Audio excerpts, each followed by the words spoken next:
Hello student, welcome to Pratibha academy classes. मैं प्रतिभा सिंह।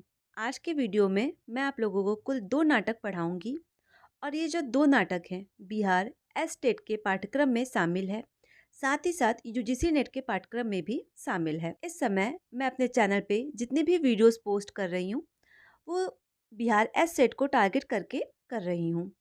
अभी मैंने बिहार एस सेट के पाठ्यक्रम में जितनी भी कहानियाँ शामिल थी उससे संबंधित एक वीडियो बनाया था और कल ही मैंने एक वीडियो पोस्ट किया था जिसमें मैंने कुल 3 उपन्यास मैला आंचल, गोदान और त्यागपत्र, इन तीनों उपन्यास पर काफ़ी विस्तार पूर्वक आप लोगों से चर्चा की थी। इन दोनों ही वीडियो का लिंक मैं कमेंट बॉक्स में पिन कर दूंगी। तो आज हम लोग चर्चा करेंगे सबसे पहले चंद्रगुप्त नाटक पर। और जो भी बच्चे इस वीडियो को देख रहे हैं, अगर आप लोगों को इस वीडियो में जो भी पीडीएफ मैं पढ़ा रही हूँ वो पीडीएफ चाहिए तो कमेंट बॉक्स में मैंने अपने टेलीग्राम चैनल का लिंक पिन कर दिया है। वहाँ से आप मेरे टेलीग्राम चैनल पे जुड़ सकते हैं। वहाँ पे आपको ये पीडीएफ देखने को मिल जाएगा। ताकि किसी भी प्रकार का कोई डाउट होता है तो आप मुझे कमेंट कर सकते हैं। आइए हम लोग देखते हैं चंद्रगुप्त नाटक को। चंद्रगुप्त नाटक, इसके रचनाकार कौन है? तो चंद्रगुप्त नाटक के रचनाकार हैं आपके जयशंकर प्रसाद। सर्वप्रथम सबसे पहला प्रश्न तो आपका यहीं पे बन जाता है। उसके बाद जयशंकर प्रसाद का उपनाम क्या था? कई बार परीक्षाओं में पूछा जा चुका है। तो जयशंकर प्रसाद का उपनाम है कलाधर। जयशंकर प्रसाद का जन्म कब हुआ? 30 जनवरी 1889 ईस्वी को। उसके बाद जो सबसे महत्वपूर्ण प्रश्न बनता है आप लोगों का, चंद्रगुप्त नाटक का प्रकाशन वर्ष क्या है? वेरी इंपॉर्टेंट, ठीक है। तो चंद्रगुप्त नाटक का प्रकाशन वर्ष है 1931 ईस्वी। और जयशंकर प्रसाद के जो लेखन की जो शैली थी, उनकी जो भाषा थी वो क्या थी? ब्रज भाषा थी। आपको ये भी ध्यान रखना है। जयशंकर प्रसाद को छायावादी काव्यधारा का प्रवर्तक माना जाता है और इनको कमायनी, इनकी जो कमायनी रचना है जिसका प्रकाशन वर्ष है 1936 ईस्वी पर मंगला प्रसाद परितोष पुरस्कार भी प्राप्त है। काफ़ी इंपॉर्टेंट लाइन है। अब हम लोग देखेंगे जयशंकर प्रसाद के कुछ महत्वपूर्ण नाटक। क्योंकि हमारे सिलेबस में जितने भी लेखक शामिल हैं, हमें उन लेखकों का जन्म, मृत्यु और उनके जितने भी महत्वपूर्ण नाटक, उपन्यास, कहानी, कविताएं हैं वो हमें काफ़ी अच्छे से याद होना चाहिए। तो सर्वप्रथम हम लोग देखेंगे जयशंकर प्रसाद का नाटक। पहला नाटक है इनका सज्जन, दूसरा है कल्याणी परिणय, विशाख, जन्मेजय का नागयज्ञ, कामना, प्रायश्चित, स्कंदगुप्त, चंद्रगुप्त, अजात शत्रु और ध्रुव। ठीक है। जो एकघूट है ये जयशंकर प्रसाद का एकांकीय है। ठीक है, आप लोग इसे ध्यान रखिएगा। इनका काव्य देखेंगे हम लोग। झरना, चित्रधारा, करुणालय, महाराणा प्रताप का महत्व, कानन कुसुम, प्रेम पथिक, आंसू, लहर और कामायनी। जो भी बच्चे इस वीडियो को देख रहे हैं वो कमेंट करेंगे कि आंसू का प्रकाशन वर्ष क्या है। ठीक है। आगे हम लोग देखेंगे इनके कुछ महत्वपूर्ण उपन्यास। पहला है कंकाल, उसके बाद है तितली और जो इनकी इरावती है ये इनका अपूर्ण उपन्यास है। काफ़ी इंपॉर्टेंट है, इसे ध्यान रखिएगा। परीक्षा में प्रश्न पूछा जा सकता है कि जयशंकर प्रसाद का कौन सा उपन्यास अपूर्ण है, तो वो है आप लोगों का इरावती। आगे देखेंगे हम लोग जयशंकर प्रसाद की कुछ कहानियाँ। प्रतिध्वनि, आंधी, इंद्रजीत, छाया, आकाशदीप, आंधी और इंद्रजीत। ठीक है। इनके जो निबंध काफ़ी प्रसिद्ध है। इनका ये निबंध जो मैंने यहाँ पे इस पीडीएफ में लिया है, ये निबंध कई बार परीक्षाओं में पूछा जा चुका है, तो आप लोग इसे ध्यान रखिएगा। तो इनका निबंध है काव्य और कला तथा अन्य निबंध। ठीक। अब आगे देखिए कुछ महत्वपूर्ण लाइन। अब आगे देखेंगे हम लोग चंद्रगुप्त नाटक की पृष्ठभूमि। जो चंद्रगुप्त नाटक है, इस नाटक में विदेशियों से भारत का संघर्ष और उस संघर्ष में भारत की जीत के विजय के थीम को उठाया गया है। जयशंकर प्रसाद जी के मन में भारत की गुलामी को लेकर गहरी व्यथा थी। इस ऐतिहासिक प्रसंग के माध्यम से उन्होंने अपने इस विश्वास को वाणी प्रदान किया है। इस नाटक में मौर्य साम्राज्य के संस्थापक, कौन है संस्थापक? चंद्रगुप्त मौर्य के उत्थान की कथा नाट्य रूप में चित्रित की गई है। यह नाटक चंद्रगुप्त मौर्य के उत्थान के साथ साथ उस समय के महाशक्तिशाली राजा मगध के राजा घनानंद के पतन की कहानी है। इस नाटक में चाणक्य के प्रतिशोध और विश्वास की कहानी है। यह नाटक राजनीति, कूटनीति, पाषाण यंत्र, घात अघात, प्रतिघात, द्वेष, घृणा, महत्वाकांक्षा, बलिदान और राष्ट्र प्रेम की कहानी है। चंद्रगुप्त जो नाटक है ये ग्रीक के विजेता सिकंदर अलेक्जेंडर की कूटनीति और उनके डर की कहानी भी कहलाता है। यह नाटक प्रेम और प्रेम के लिए दिए गए बलिदान की कहानी भी है। इस नाटक में त्याग और त्याग से सिद्ध हुए राष्ट्रीय एकता की कहानी है। आगे देखिए, प्रसाद के संपूर्ण नाटक में सबसे विस्तृत प्रौढ़ नाट्य कृति है चंद्रगुप्त। चंद्रगुप्त नाटक के चतुर्थ अंक में कल्याणी परिचय नाटक को कुछ परिवर्तित करके इस नाटक में शामिल कर दिया गया है। इस लाइन को देखिए आप लोग, यानी चंद्रगुप्त जो नाटक है इस नाटक में कल्याणी परिणय जो नाटक है जयशंकर प्रसाद का, उसको भी इसी नाटक में शामिल कर दिया गया है। अब आप इस लाइन को देखिए, काफ़ी इम्पॉर्टेंट है। इस नाटक में कुल 4 अंक, कितने अंक? 4 अंक, 44 दृश्य, इसमें गीतों की संख्या है 13। ठीक है, ये प्रश्न परीक्षा में पूछा जा चुका है कि चंद्रगुप्त नाटक में कितने दृश्य हैं या फिर कितने गीत हैं, कितने अंक हैं, आपको प्रॉपर पता होना चाहिए। अब आगे देखेंगे हम लोग प्रथम अंक। प्रथम अंक में 11 दृश्य हैं, दूसरे अंक में 10 दृश्य हैं और जो तीसरा अंक है इसमें 9 दृश्य हैं और चौथे अंक में कुल 14 दृश्य हैं। काफ़ी इंपॉर्टेंट है, इस लाइन को भी आप लोग पढ़ लीजिएगा। प्रश्न पूछा जा सकता है कि चंद्रगुप्त नाटक के चौथे अंक में कितने दृश्य हैं, तो 14 दृश्य हैं। दूसरे अंक में कितने दृश्य हैं, तो 10 दृश्य हैं। ठीक है, अब आगे देखेंगे हम लोग चंद्रगुप्त नाटक के जो पहले पुरुष पात्र हैं। ठीक, तो इस नाटक में कुल 19 पुरुष पात्र हैं, परंतु मैंने इस पीडीएफ में उन्हीं पुरुष पात्रों को शामिल किया है जो परीक्षा में पूछे जा चुके हैं या फिर ये कह लीजिए जो इम्पोर्टेंट है। तो सर्वप्रथम है चाणक्य, जो कि इस नाटक के नींव हैं। चाणक्य का नाम है विष्णुगुप्त, मौर्य साम्राज्य के निर्माता हैं और ये इस नाटक के मुख्य पात्र हैं। चंद्रगुप्त जो कि मौर्य साम्राज्य का नायक है, जो निर्भीक है, दृढ़ है और आत्मविश्वास से परिपूर्ण है। नंद मगध का सम्राट है। राक्षस मगध का अमात्य है। वररुचि मगध का अमात्य है। आगे देखेंगे हम लोग सिंहरण मालवा का कुमार जो कि गौण पात्र है। सिकंदर ग्रीक विजेता है। आगे देखिए फिलिप्स है, सेल्यूकस है। सिकंदर का जो सेनापति है उसका नाम ही सेल्यूकस है। अब हम लोग देखेंगे स्त्री पात्र। पहली है आपकी अलका जो कि तक्षशिला की राजकुमारी है। कल्याणी मगध की राजकुमारी है। आगे देखेंगे नीला और लीला कल्याणी की सहेली हैं। मालविका इंद्र देश की राजकुमारी मुख्य नारी पात्र एवं संघर्षशील स्वाभिमानी स्त्री जो अशिक्षित भी है। कार्नेलिया सेल्यूकस की पुत्री। एलिसा कार्नेलिया की सहेली। ठीक है, तो इस प्रकार जितने भी इम्पोर्टेंट पात्र थे वो मैंने आप लोगों को बता दिया है। अब हम लोग देखेंगे ये जो चंद्रगुप्त नाटक है, इस नाटक का जो कथा है उसको 4 भागों में विभाजित किया गया है। तो वो 4 भाग कौन कौन से हैं आपको पता होना चाहिए। तो जो पहला भाग है, पहले भाग में सिकंदर का भारत पर आक्रमण और प्रत्यावर्तन होता है। दूसरे कथा में मगध सम्राट नंद का विनाश होता है और चंद्रगुप्त को मगध का सिंहासन प्राप्त होता है। और तीसरे में चंद्रगुप्त की दक्षिण भारत पर विजय और मगध के पाषाण यंत्रों की समाप्ति। ठीक है, अब आगे देखेंगे। चौथे में आक्रमणकारी सेल्यूकस पर पराजय और उसकी पुत्री के साथ चंद्रगुप्त का विवाह। इस प्रकार 4 अंकों में ये पूरा नाटक चलता है। अब देखेंगे ये जो 4 अंक हैं उनके हर एक अंक में किस किस बातों की चर्चा हुई है।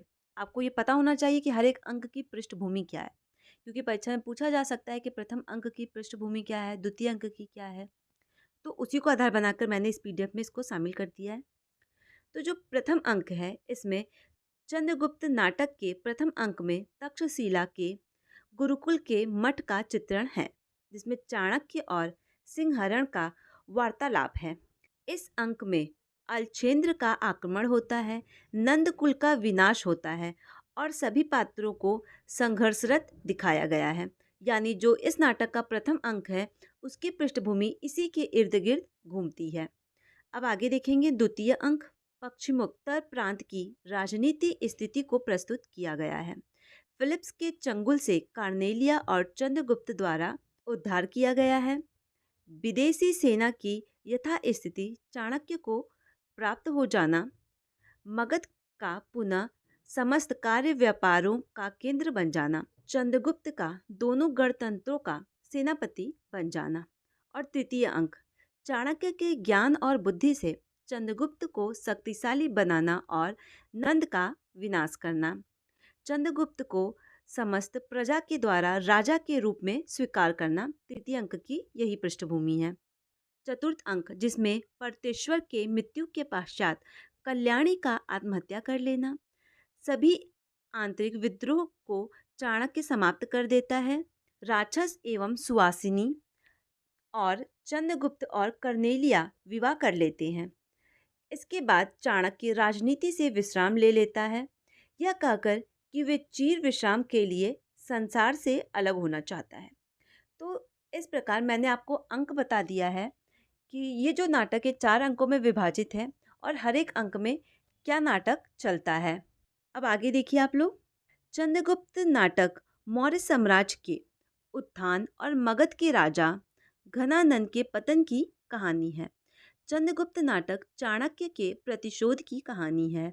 इस नाटक में प्रेम के लिए त्याग भाव को दिखाया गया है। ठीक है, तो इस प्रकार यहाँ पे चंद्रगुप्त नाटक समाप्त होता है। तो जो चंद्रगुप्त नाटक है, जो इस नाटक का मुख्य उद्देश्य क्या है, आपको ये पता होना चाहिए। इस नाटक का मुख्य उद्देश्य है राष्ट्रीयता का प्रचार प्रसार करना। यह नाटक चंद्रगुप्त मौर्य के उत्थान के साथ साथ उस समय के महाशक्तिशाली राज्य मगध के राजा घनानंद के पतन की भी कहानी है। यह नाटक चाणक्य के प्रतिशोध की कहानी है। यह नाटक राजनीति, कूटनीति, पाषाण यंत्रों तथा बलिदान को चित्रित करती हुई यह नाटक अपनी गति के साथ निरंतर चलती रहती है। तो इस प्रकार जो चंद्रगुप्त नाटक था, इससे संबंधित जितने भी महत्वपूर्ण प्रश्न परीक्षा में बन सकते हैं और जो मुझे इम्पोर्टेंट लगता है, वो सारी चीज़ें मैंने आप लोगों को काफ़ी अच्छे से बता दी हैं। अब अगला हम लोग नाटक देखेंगे, वो है आषाढ़ का एक दिन। आषाढ़ का एक दिन नाटक के लेखक हैं मोहन राकेश। इनका जन्म हुआ था 8 जनवरी 1925 को अमृतसर, पंजाब में। आगे देखेंगे हम लोग इनके कुछ महत्वपूर्ण उपन्यास। पहला है अंधेरे बंद कमरे 1961 ईस्वी, न आने वाला कल 1970 ईस्वी, अंतराल 1973 ईस्वी, कांपता हुआ दरिया, नीली रोशनी की बाहें, जो कि इनका अप्रकाशित उपन्यास है। तो आपको पता होना चाहिए कि इनका कौन सा उपन्यास अप्रकाशित है। अब देखेंगे हम लोग इनकी कुछ महत्वपूर्ण कहानियाँ। कहानियाँ है इंसान के खंडहर 1950 ईस्वी में, नए बादल 1957 ईस्वी, जानवर और जानवर, ठीक है, 1958 ईस्वी, एक और जिंदगी 1961 ईस्वी, मिस पाल, ठीक है, मिस पाल थोड़ा इंपॉर्टेंट, आप इसे ध्यान रखिएगा, 1967 ईस्वी, मलबे का मालिक, वेरी इंपॉर्टेंट कहानी है इनका, और ये कहानी यूजीसी नेट के पाठ्यक्रम में भी शामिल है। इस कहानी को मैंने काफ़ी विस्तारपूर्वक पढ़ाया है। इस कहानी का लिंक मैं कमेंट बॉक्स में पिन कर दूंगी। तो जो मलबे का मालिक है, इसका प्रकाशन वर्ष है 1967 ईस्वी। आज के साएं, ठीक है, क्या आज के साएं, इसका प्रकाशन वर्ष है 1967 ईस्वी। मिले जुले चेहरे 1969 ईस्वी, एक एक दुनिया 1969 ईस्वी, पहचान 1972 ईस्वी। अब आगे देखेंगे नाटक आषाढ़ का एक दिन, ठीक है, जिसको हम लोग पढ़ रहे हैं। इसका प्रकाशन वर्ष है 1958 ईस्वी। लहरों के राजहंस, इसका प्रकाशन वर्ष है 1963 ईस्वी। आधे अधूरे, ठीक है, आधे अधूरे उपन्यास का प्रकाशन वर्ष है 1969 ईस्वी। पैरों तले की जमीन, यह इनका अधूरा नाटक है। इस नाटक को कमलेश्वर जी ने पूरा किया था, और कब पूरा किया था? 1975 ईस्वी में। अब देखेंगे हम लोग मोहन राकेश का एकांकी, क्योंकि इनके एकांकी कई बार परीक्षाओं में पूछे जा चुके हैं। इनका एकांकी है अंडे के छिलके, सिपाही की माँ, बीज नाटक, दूध और दांत। जो दूध और दांत इनका एकांकी है, यह अप्रकाशित है। अब इनकी डायरी देखेंगे। इनकी डायरी है मोहन राकेश की डायरी, काफ़ी इम्पोर्टेंट है।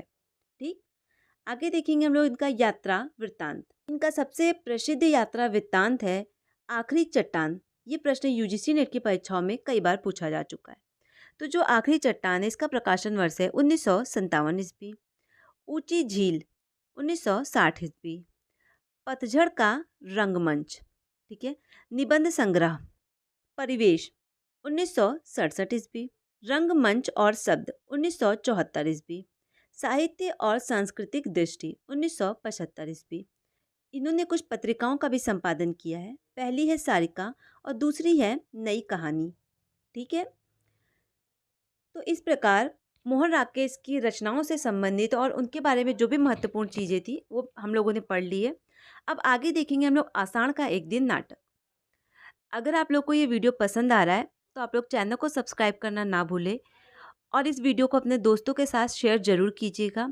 और जो भी बच्चे इस वीडियो को देख रहे हैं, अगर आपको पीडीएफ चाहिए तो कमेंट बॉक्स में मैंने अपने टेलीग्राम चैनल का लिंक पिन कर दिया है, वहाँ से आप मेरे टेलीग्राम चैनल पे जुड़ सकते हैं।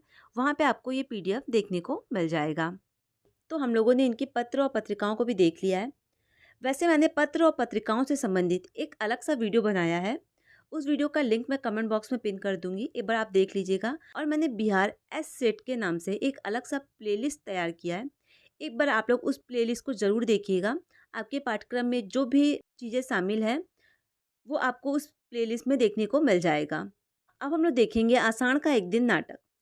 आषाढ़ का एक दिन नाटक का प्रकाशन वर्ष है 1958 ईस्वी। मोहन राकेश की यह प्रथम और सर्वाधिक महत्वपूर्ण नाटक है। और जो आषाढ़ का एक दिन नाटक है, इस नाटक पर साहित्य अकादमी भी प्राप्त है मोहन राकेश जी को। और वो किस सन में प्रकाशित हुआ था? 1959 ईस्वी में। तो आप लोग इसे ध्यान रखिएगा। 1971 में मणि कौल के निर्देशन पर इस पर आषाढ़ का एक दिन फिल्म भी बनी है, जिसे सर्वश्रेष्ठ फिल्म फेयर का पुरस्कार भी प्राप्त हुआ है। यह एक बिंब विधान प्रतीकात्मक नाटक है। इस नाटक में बिंब मेघ का ही प्रतीक है। यह नाटक कालिदास जी की कृति और उनके जीवन पर आधारित है। अब हम लोग देखेंगे इस नाटक के कुछ पात्र। जो आषाढ़ का एक दिन नाटक है, इस नाटक का शीर्षक कालिदास की कृति मेघदूतम। आप लोग एक जगह नोट डाउन कर लीजिए। मैं कई बार अपने वीडियोस में बोलती हूँ, जब भी आप लोग वीडियोस को देखा करें तो पेन और कॉपी साथ लेकर बैठा करें, क्योंकि बहुत सारी चीज़ों को मैं इस पीडीएफ में शामिल नहीं कर पाती हूँ, तो आपको बता देती हूँ। ये जो मोहन राकेश का नाटक है, इस नाटक के शीर्षक कालिदास की कृति मेघदूतम, ठीक है, किससे? मेघदूतम की शुरुआती पंक्ति से लिया गया है। क्योंकि आषाढ़ का महीना उत्तर भारत में वर्षा ऋतु का आरंभिक महीना होता है, इसलिए शीर्षक का अर्थ वर्षा ऋतु का दिन ही लिया गया है। आषाढ़ का एक दिन जो नाटक है वो त्रिखंडी नाटक है। ठीक है, किस प्रकार का नाटक है? त्रिखंडी नाटक है, यानी 3 भागों में विभाजित है। ठीक है, मोहन राकेश के नाटक आषाढ़ का एक दिन ऐतिहासिक पृष्ठभूमि पर लिखा गया एक काफ़ी सुप्रसिद्ध नाटक है। इस नाटक में आधुनिक मनुष्य के मन में जो अंतर्द्वंद, जो संयोजन की जो कथा है, उसका चित्रण मोहन राकेश जी ने बखूबी प्रस्तुत किया है। अब आगे हम लोग देखेंगे इस नाटक के कुछ पात्र। पहला है कालिदास, कवि और नायक। अंबिका गांव की एक वृद्धा, मल्लिका की माँ। मल्लिका अंबिका की पुत्री, कालिदास की प्रेमिका। दंतुल जो कि राजगुरु है। माता तुल कवि, माता तुल। विलोम गांव का पुरुष, रंगिनी और संगिनी। अनुस्वार और अनुनासिक प्रियंगु मंजरी। प्रियंगु मंजरी जो है वो कालिदास की पत्नी है इस नाटक में। ठीक है, अब हम लोग देखेंगे आषाढ़ का एक दिन नाटक के कुछ महत्वपूर्ण बिंदु। इस नाटक में मोहन राकेश जी ने भौतिक दर्शन और प्रवृत्ति मार्ग और निवृत्ति मार्ग के घनीभूत द्वंद्व का चित्रण किया है। मोहन राकेश जी ने नाटक में यह दिखाया है कि जीवन में भोग कुछ समय के लिए आकर्षित तो करता है, किंतु अंत में वह अपना महत्व खो देता है। यानी हमारे हृदय में जब किसी चीज़ को पाने की जो लालसा होती है, वो लालसा हमारे हृदय में तब तक होती है जब तक हमें वो वस्तु प्राप्त नहीं होती है, परंतु वो वस्तु हमें जैसे ही प्राप्त होती है, हमारे हृदय की सारी लालसा खत्म हो जाती है। उसी बात को मोहन राकेश जी ने यहाँ पर चित्रित किया है। आगे देखेंगे इस नाटक में इतिहास और कल्पना का सुंदर समन्वय है। जो इस नाटक में 3 अंक और 3 दृश्य भी हैं। यह नाटक दर्शाता है कि महानता पाने के लिए कालिदास और मल्लिका को कितनी बड़ी कीमत चुकानी पड़ी। जब कालिदास मल्लिका को छोड़कर उज्जैनी में बस जाता है, तब उसकी ख्याति और उसका रुतबा तो बढ़ जाता है, लेकिन उसकी सृजन शक्ति चली जाती है। उसकी पत्नी प्रियंगु मंजरी इस प्रयास में जुटी रहती है कि उज्जैनी में भी कालिदास के इर्द गिर्द उसके गांव जैसे ही वातावरण बने रहे, लेकिन वह स्वयं मल्लिका नहीं बन पाती है। इस लाइन को देखिए, और ये लाइन इस वीडियो का अंतिम लाइन है। नाटक के अंत में जब कालिदास की मल्लिका से अंतिम बार बात होती है, तब वह मानते हैं कि तुम्हारे सामने जो आदमी खड़ा है, यह वह कालिदास नहीं जिसे तुम जानती थी। यह कथन काफ़ी इंपॉर्टेंट है, आप लोग इसे ध्यान रखिएगा कि तुम्हारे सामने जो आदमी खड़ा है, यह वह कालिदास नहीं जिसे तुम जानती थी। वेरी इंपॉर्टेंट, ठीक है। तो इस प्रकार जो आषाढ़ का एक दिन नाटक था, इसमें सफलता और प्रेम में एक को चुनने का द्वंद्व से जूझता कालिदास के चरित्र का चित्रण इस नाटक में बखूबी मोहन राकेश जी ने किया है। तो इस प्रकार मैंने आषाढ़ का एक दिन और चंद्रगुप्त नाटक की जितने भी महत्वपूर्ण बिंदु थी वो आप लोगों को बता दिया है। किसी भी प्रकार का कोई डाउट होता है तो आप मुझे कमेंट कर सकते हैं, या फिर कमेंट बॉक्स में मैंने अपने इंस्टाग्राम का लिंक पिन कर दिया है, वहाँ से आप मुझे डायरेक्ट मैसेज भी कर सकते हैं। और आप लोगों को ये वीडियो कैसा लगा, अपनी प्रतिक्रिया ज़रूर दीजिएगा। नेक्स्ट जो मैं वीडियो लाऊंगी उसमें मैं आप लोगों को निबंध पढ़ाऊंगी। अभी तक हम लोगों ने बिहार एस सेट को टारगेट कर उपन्यास, कहानी और नाटक कंप्लीट कर लिया है, और 1 से 2 दिन में जो भी इनके निबंध और भी जो रचनाएं होंगी उसे भी मैं कवर करवा दूंगी। और ये वीडियो आप लोगों को पसंद आता है तो इस वीडियो को अपने दोस्तों के साथ शेयर ज़रूर कीजिएगा, और चैनल को सब्सक्राइब करना ना भूलें। टाइम टू टाइम क्लास की अपडेट पाने के लिए आप मेरे टेलीग्राम चैनल पे जुड़ सकते हैं, जिसका लिंक मैंने कमेंट बॉक्स में पिन कर दिया है। नेक्स्ट जिस भी टॉपिक पे आपको वीडियोस चाहिए आप मुझे कमेंट कर सकते हैं। Thank you.